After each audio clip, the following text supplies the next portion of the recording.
No, porque ya mandamos las preguntas. En el Facebook se publicaron y en el YouTube está el video. Ok. No son ni tan difíciles. Eso sí, tenemos algunos premios en esta noche. ¿Cuántos se quieren llevar $500,000? El pensamiento.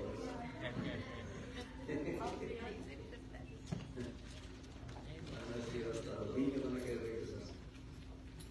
Ok, a ver, ¿cómo le hacemos para que no contesten todos, ¿verdad? Se nos van a acabar los premios en la primera pregunta. Que levanten la mano primero. A ver, ¿por qué no la acomodamos en la mesita? Así para que los que pasen contestando, ¿verdad? Se motiven.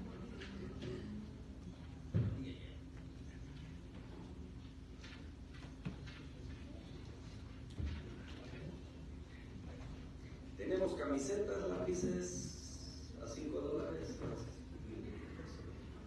Se crean, son regalitos.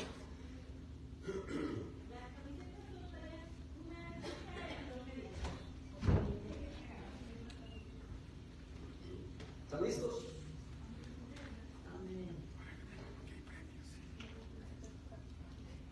¿Están listos? Y si no, también. Ok.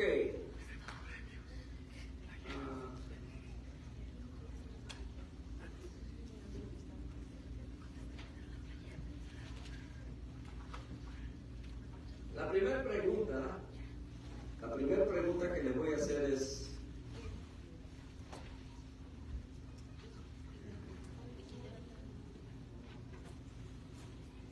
estoy pensando cómo lo hacemos, porque yo sé que hay quienes se han aplicado, han estudiado bastante, pero queremos darle la oportunidad a todos. Ok, voy a pedirle al que conteste que elija quién es el que va a contestar la siguiente pregunta. ¿Les parece la idea? ¿No? Sí, ¿no? Ok, entonces necesito a alguien que me ayude como juez, ¿verdad? ¿Me ayuda, hermano? ¿Quiere contestar? No, ¿el que va a contestar? Ok, escoge el suyo. El hermano me va a ayudar, ¿verdad? Él va a ser el juez a ver quién levanta primero la mano y luego le acerca el micrófono. Ok, primera pregunta: ¿quién escribió la carta de Santiago?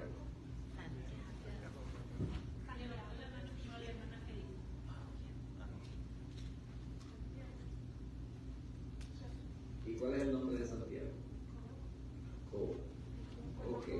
Escoja su regalito, hermana, lo que usted quiera. Hay libretas, hay no sé qué tantas cositas más hay ahí. Ok, siguiente pregunta. Los que ya contestaron, ¿verdad? Vamos a darle la oportunidad a la hermana. Yo sé que se va a saber toda la hermana. ¿Qué nos enseña la carta de Santiago? ¿Qué nos enseña la carta de Santiago? Hermano Ramón. La carta de Santiago nos enseña sobre la fe viva, la ley del amor, sobre las riquezas, sobre las palabras sabias. Amén. Y palabras destructivas. Sí, la lengua, ¿verdad? Capítulo 3. Ok. A ver, otra pregunta. ¿Cuál es la pregunta número 3? ¿Cuáles son las obras de la fe según Santiago? La paciencia. Sí. Pásenos su regalito, hermano.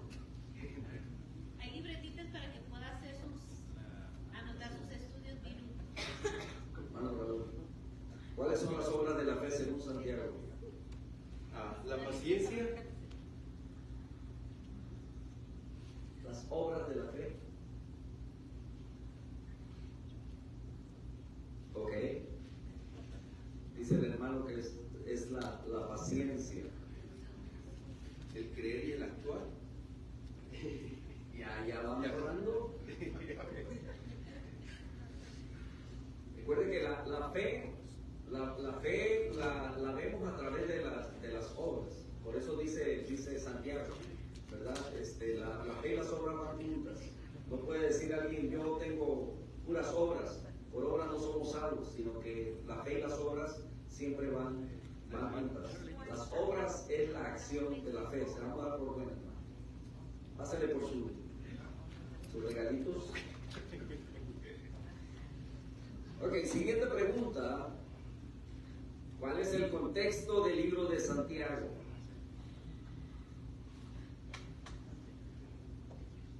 O de qué se trata la verdad, o por qué escribe Santiago.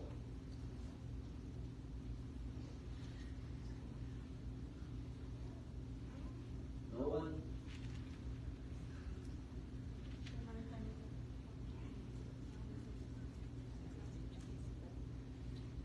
Ok. Bueno, esta nadie la contesta. El contexto de Santiago, ¿verdad? El contexto histórico es por aquellos que han sido poner en práctica la palabra de Dios. por los que han sido expatriados. Ok, vamos a la siguiente pregunta. Aquí nadie contestó. ¿Qué podemos aprender de la vida de Santiago? ¿Qué podemos aprender de la vida de Santiago? Hermana Silvia. Podemos aprender a vivir una vida justa en la sociedad, controlar nuestras palabras y distinguir dos clases de sabiduría, la terrenal y la celestial. Bueno, dijo más de lo que esperábamos, ¿verdad? O de lo que necesitábamos. Santiago, si lo que él enseña es lo que él vive, ¿verdad? Por eso aprendemos de su vida, porque de todo lo que él escribe es basado más en éticas, o se refiere más a éticas, a una conducta, ¿verdad? De cómo actuar, cómo vivir. Ahora, ¿cuándo fue escrita la carta de Santiago? Los que ya participaron.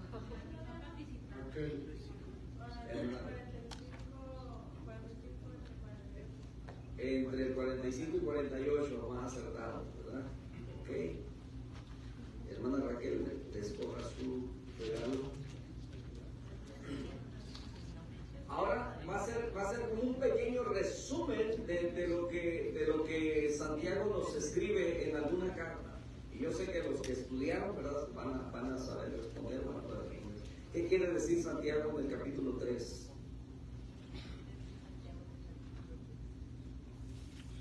Habla de dos temas, del tema que usted quiera, el primero o el segundo tema. Ok, vamos a darle oportunidad. Si nadie va a levantar la mano, le damos a los que ya levantaron la mano. Ok. Ok, hermana Sara.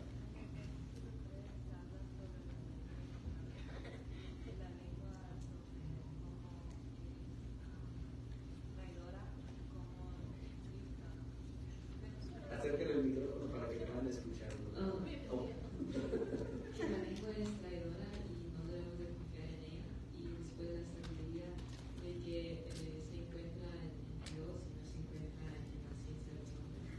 Gracias, hermanita Sara. Exactamente, el capítulo 3 habla de estos dos temas muy importantes. La lengua, ¿verdad? Que dice, así como los barcos que son tan grandes y solamente un pequeño timón, dice que es la que lo lleva por donde quiera. Ahora los cruceros son enormes, ¿verdad? Y de todo sigue siendo un timón. Entonces, así la lengua que es difícil de refrenar, y también, ¿verdad? La sabiduría humana que es de lo alto y, ¿verdad? Contra la sabiduría que es humana, terrenal, y dice hasta diabólica, dice Santiago, ¿verdad? Ahora, ¿qué nos explica Santiago en el capítulo 2? Alguien que nos dé un resumen pequeño de lo que dice Santiago en el capítulo 2. ¿Alguien se acuerda un poquito? ¿Algo? Dice que hay personas, ¿verdad?, que entran al templo o llegan a la casa de Dios y que algunos los sientan en sillas especiales. ¿Ya se acordaron un poquito? Ok, hermana Raquel.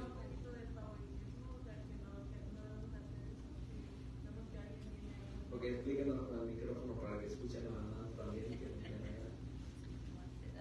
Nos habla sobre que no debemos de hacer favoritismo, que no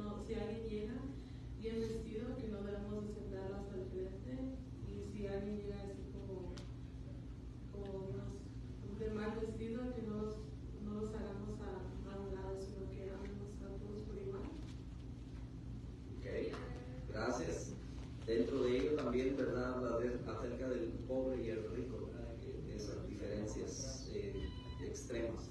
Ahora, ¿qué consejos da Santiago sobre el uso de la lengua? Ya lo explicó la hermanita Sara, si es que...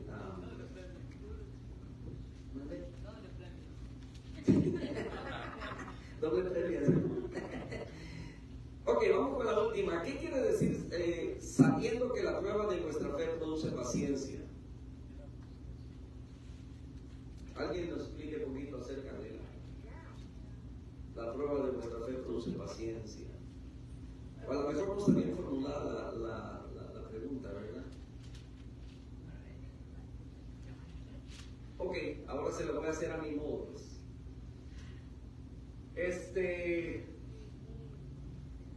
¿Cuál debe ser nuestra actitud ante las pruebas? Facilita. ¿Alguien más? ¿Cuál debe ser nuestra actitud ante la prueba? A ver, hermana Anita.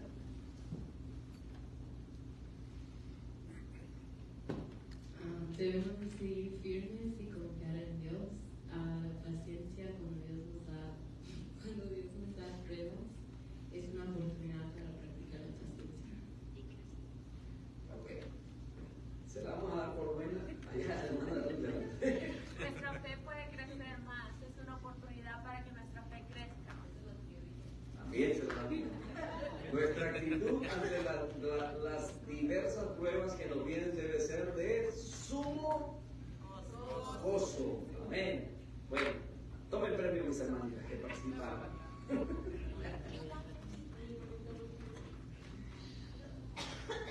Gracias, hermano. Fueron todas las preguntas. Así es que volvemos a la escritura, ahí donde iniciamos.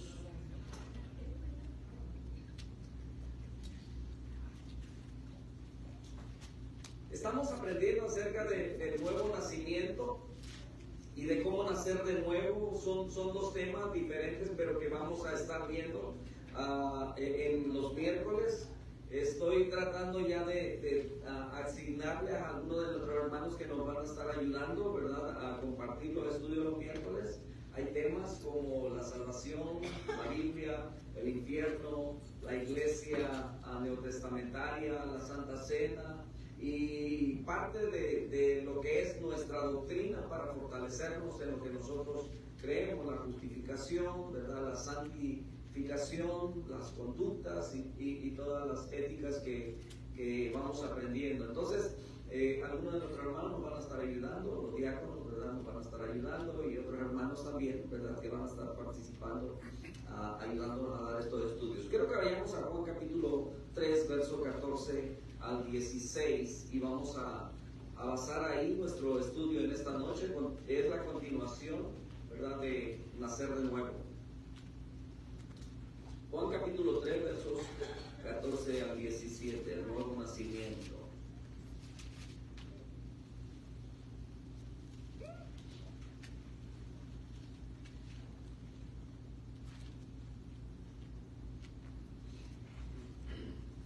¿Ya estamos ahí?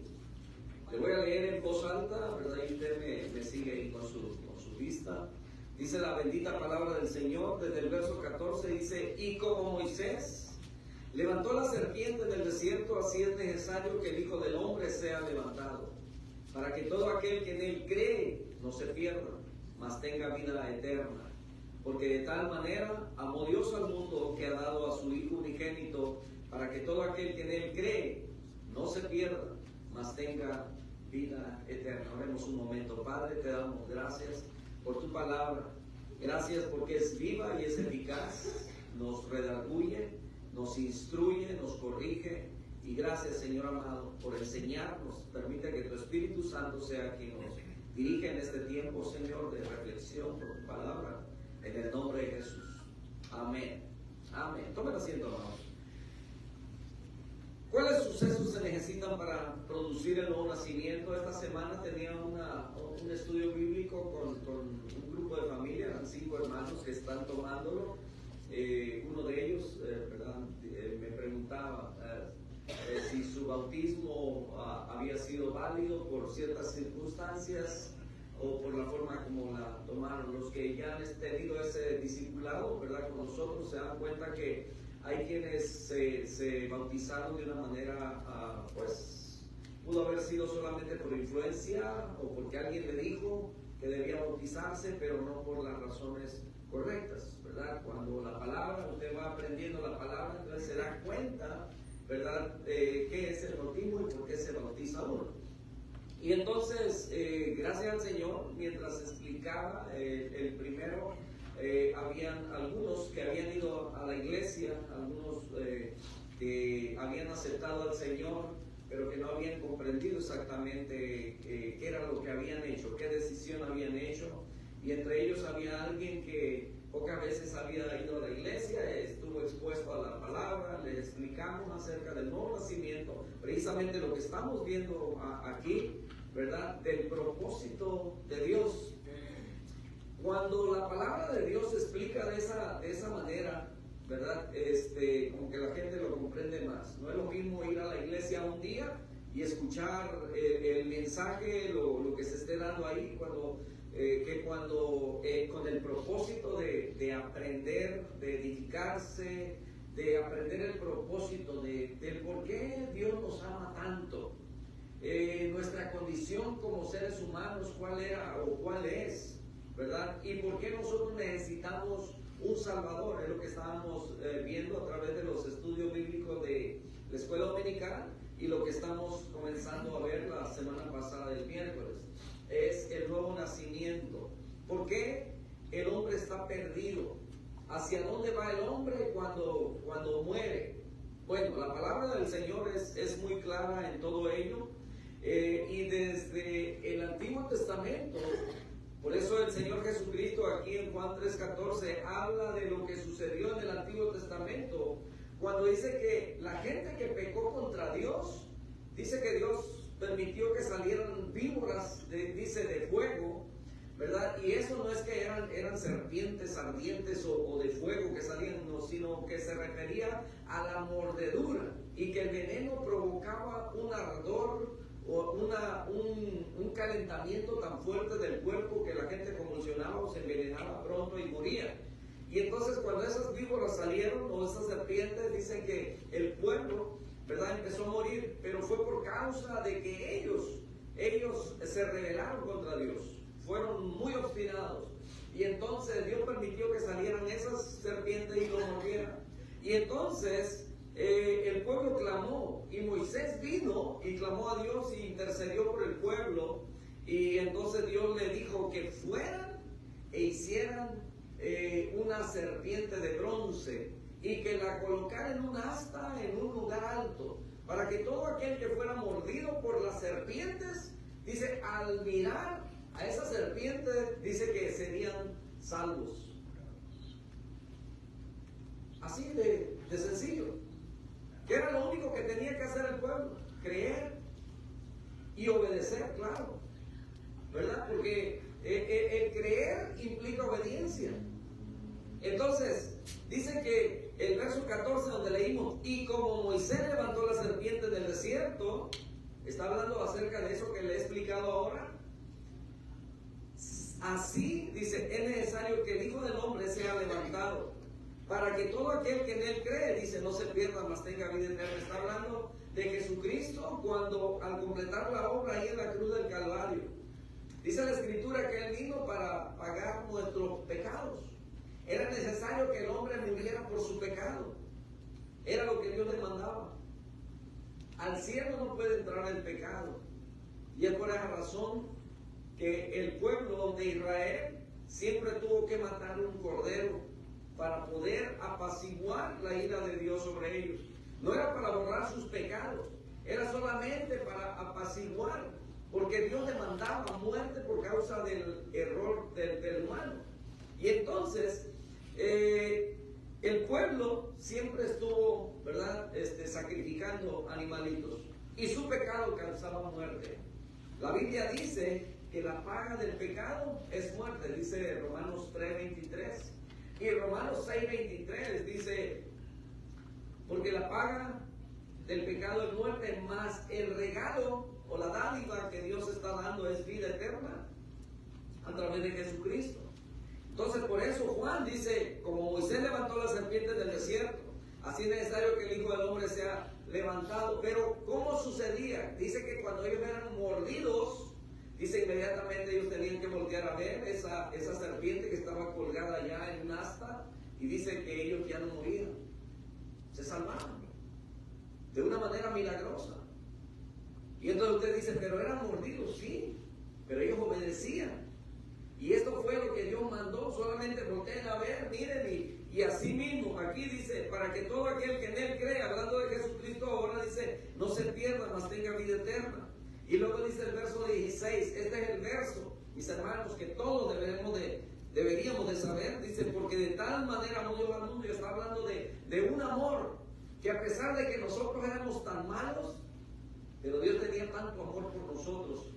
Y luego dice que ha dado a su Hijo unigénito, para que todo aquel que en Él cree no se pierda, mas tenga vida eterna. Entonces, se necesitó de la muerte, se necesitó de sepultura y resurrección de nuestro Señor Jesucristo, se necesitó de la palabra de Dios. 1 Pedro 1:23 dice que siendo renacidos, o sea, hablamos de un nuevo nacimiento, ¿ok?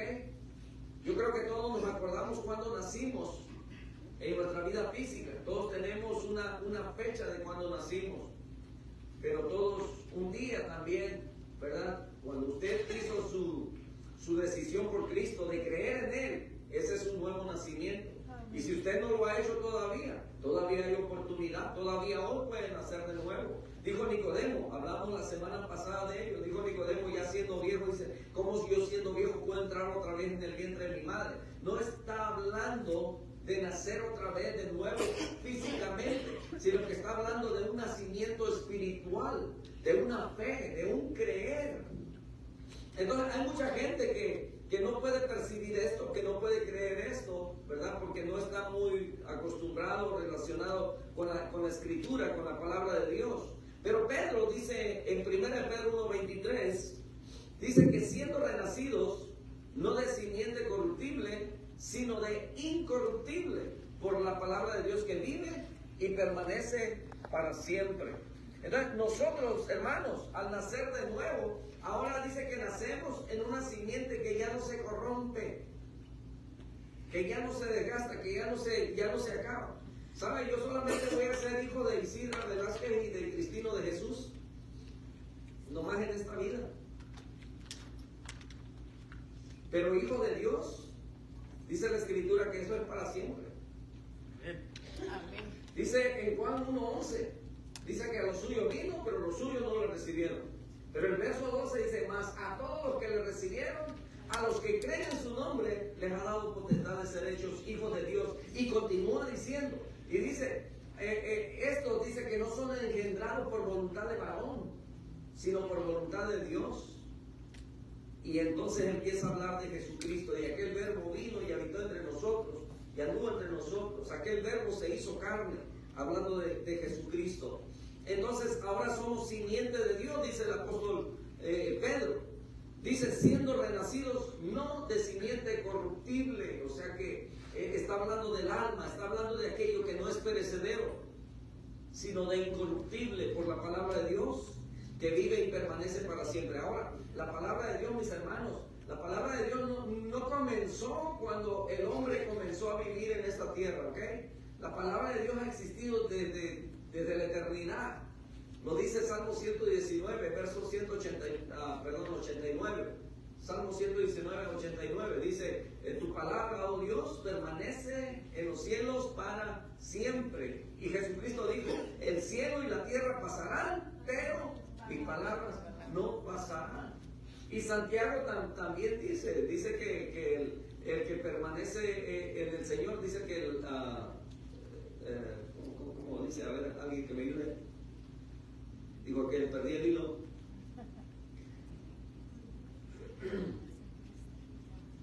Pero no somos de simiente que va a terminar un día. Ya somos incorruptibles, vamos a vivir para la eternidad. Se necesitó también del Espíritu Santo. En Juan 6:63 dice que el Espíritu es el que da vida. La carne para nada aprovecha. Las palabras que yo os he hablado son espíritu y son vida. ¿Saben lo que dice Job 33:4? Este verso se me hace que me lo enseñó mi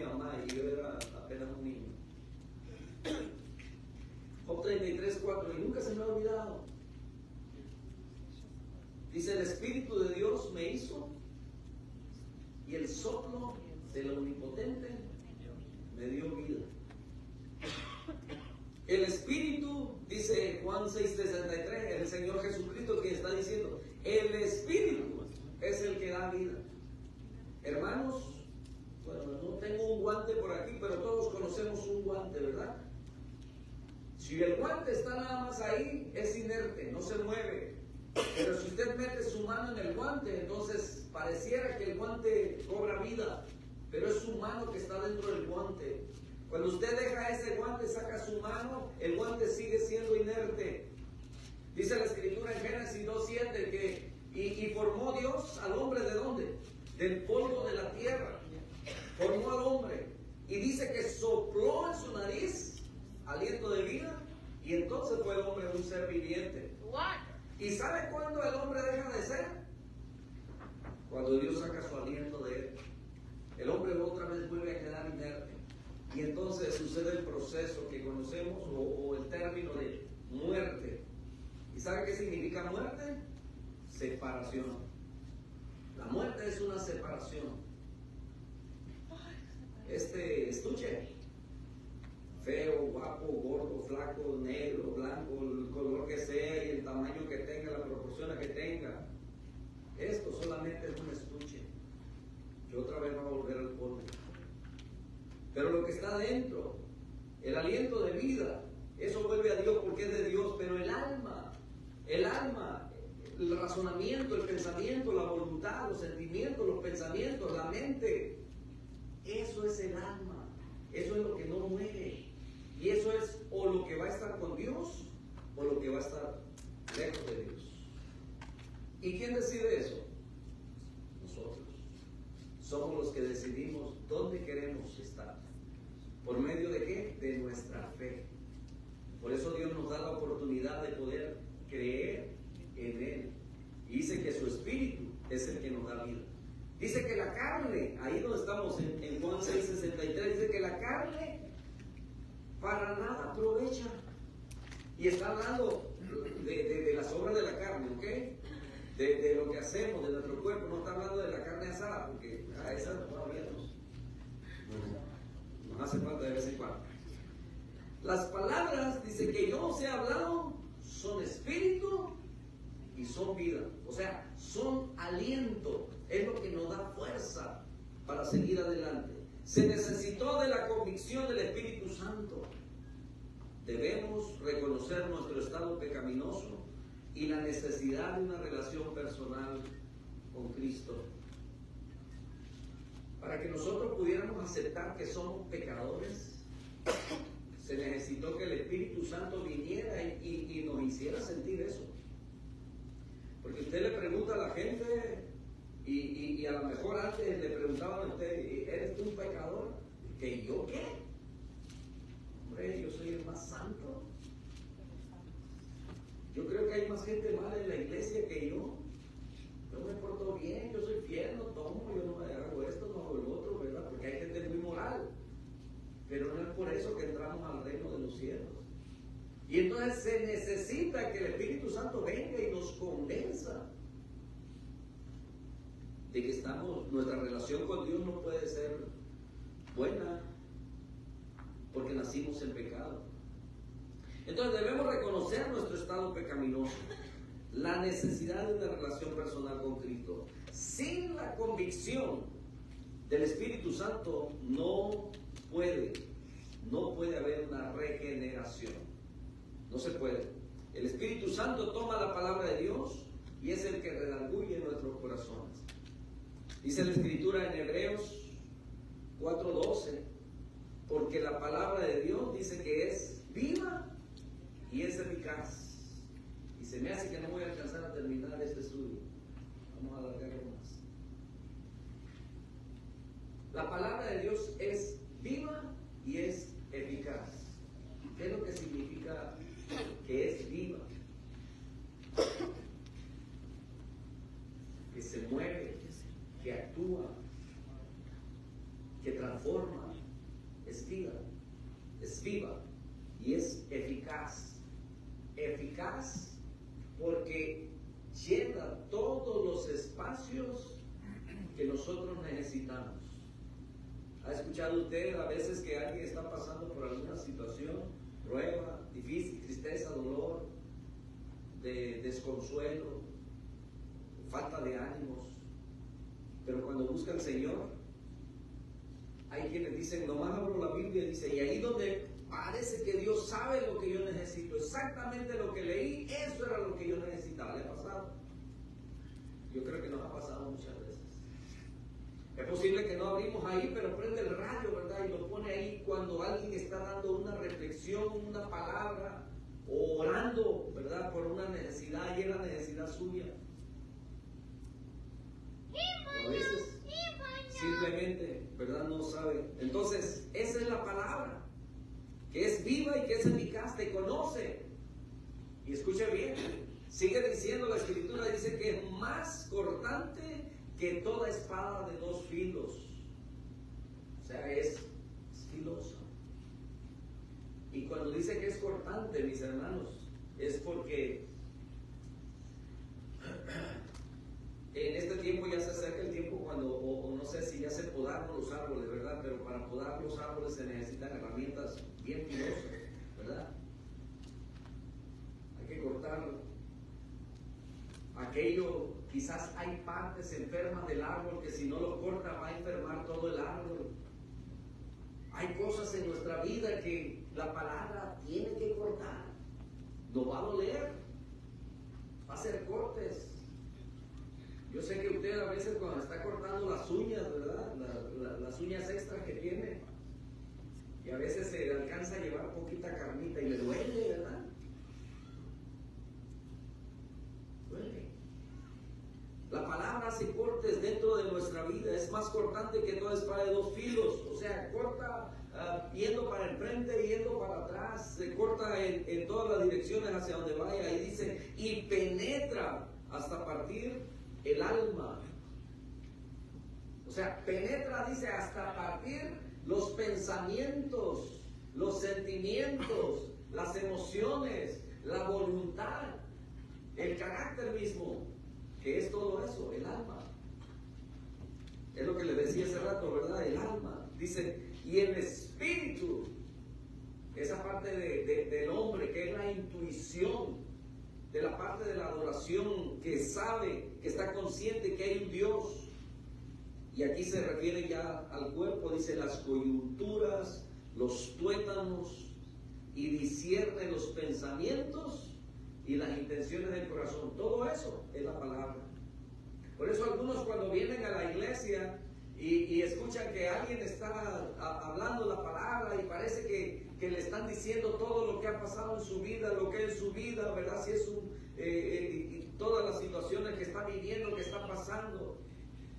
Y si viene de invitado en alguna ocasión, hasta le va a preguntar, ¿y cuándo viniste de chismoso aquí con el pastor para decirle todo lo que yo soy? Porque él predicó nomás de eso.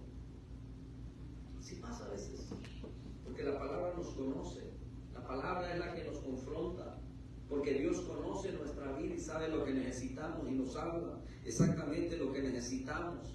Y luego dice que no hay cosa creada que no sea manifiesta en su presencia. Antes bien, dice, todas las cosas están desnudas y abiertas a los ojos de aquel a quien tenemos que dar cuenta. Dios lo ve todo, mis hermanos, todo, ¿verdad? A veces vemos caricaturas o ficción, ¿verdad? Vemos ahí que los superhéroes tienen esa mirada que traspasan los muros y que pueden ver más allá. Dios, mire, Dios mira hasta el pensamiento. Y no solamente eso, sino que Él aún nos conoce todavía. ¿Qué vamos a decidir mañana? ¿Qué vamos a pensar mañana? Porque Él es Dios. Amén. Amén. No hay cosa creada, dice, que no se manifiesta en su presencia. Antes bien, dice, todas las cosas están desnudas y abiertas a los ojos de aquel a quien tenemos que dar cuenta, hablando de Él. Hechos 5:29 dice que respondiendo Pedro y los apóstoles dijeron, es necesario obedecer a Dios antes que a los hombres. El Dios de nuestro Padre levantó a Jesús, a quien vosotros matasteis colgándole en un madero. Está hablando, ¿verdad?, de la muerte de Jesucristo. Pedro le está echando en cara a aquellos que lo acababan de matar. Por supuesto, después de esta predicación que Pedro le hace a ellos, dice que terminan conmovidos de corazón y diciendo, bueno, ya lo matamos, ¿y ahora qué hacemos? Y Pedro les dice, arrepentidos y bautícense en el nombre de Jesús cada uno de vosotros. Dice, para que sean perdonados vuestros pecados y vengan del Señor tiempo de refrigerio, o reciban del don de Dios. Uno tiene que comprender que este perdido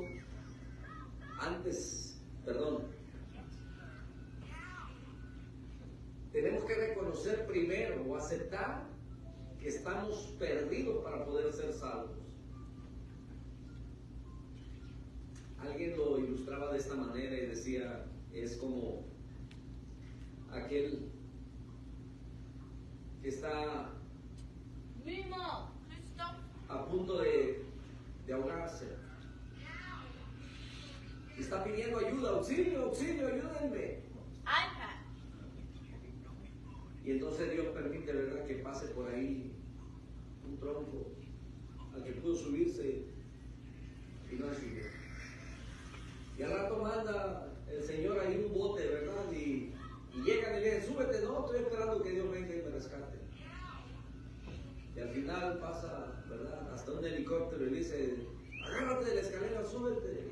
Y le dice, no, el Señor me mira. Y luego termina ya, ¿verdad?, diciéndole a Dios, te estuve esperando y no me salvaste. El hombre necesita reconocer primero que está perdido para poder ser salvado.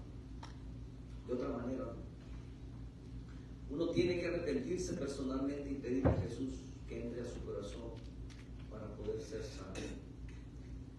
Y voy a parar aquí en esta noche. Yo quiero preguntar en esta noche, ¿cómo está tu vida? ¿Cómo está tu relación con Dios? A lo mejor no es la mejor relación que has tenido, pero para Dios nunca es tarde para empezar una relación. Hay quienes piensan que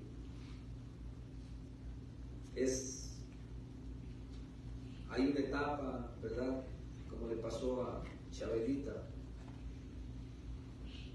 Cuando era joven le decían, Chabelita, vamos a la iglesia, y le decía, no, soy muy joven para no disfrutar. Se casó Chabelita y dijo, no, ya que tenga mis hijos. Chabelita, vamos a la iglesia, busca al Señor.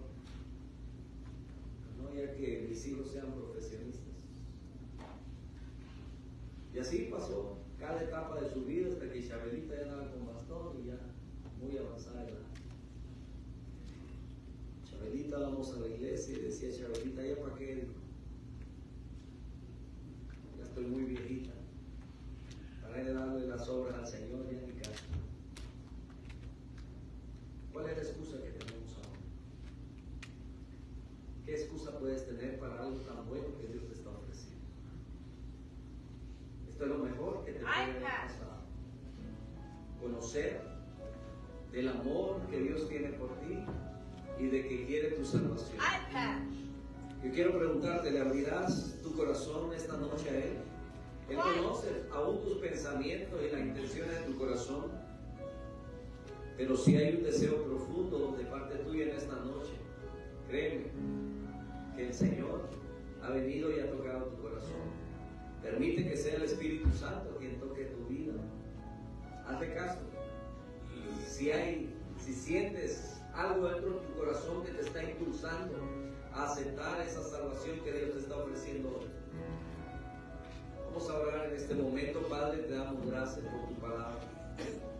Suplico, Señor, para que en este momento, Padre, tú guíes el corazón, especialmente de aquel, Señor, que a lo mejor ha vivido, Señor, sin la conciencia de que te necesita a ti, Señor, en su vida. Y en esta noche, si tú le has dado la oportunidad, Señor, de estar aquí, de escuchar este mensaje, permite, Padre, que pueda haberlo comprendido. Permite, Señor, que si alguien hace una decisión, que sea desde lo profundo de su corazón, reconociendo que solamente tú, Señor, que solo tú eres el dador de la vida. Eres tú el único, Señor, que perdona todos los pecados.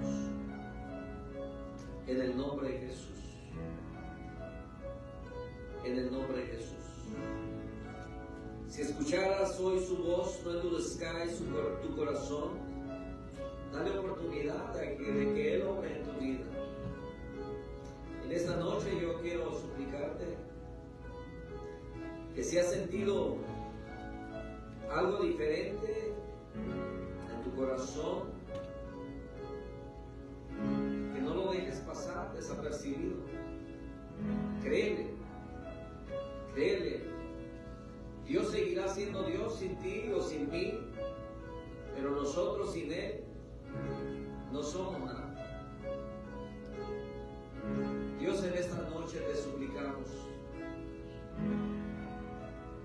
Te suplicamos para que tu palabra, Señor, que es una promesa que no regresará vacía, que llene, Señor, todos los espacios de las vidas, Señor,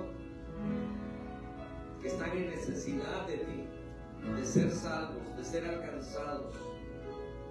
Aún aquellos, Señor, que nos están viendo a través de un teléfono, de una televisión, Señor, suplicamos por ellos. Dice tu palabra que todo aquel que invocara el nombre de Jesús será salvo. Suplico, Señor, para que en el momento en el que ellos clamen, Señor, a ti, tú escuches, tú les salves. Y seguimos orando, Señor, por las necesidades de tu pueblo, en el nombre poderoso de Cristo Jesús. Amén.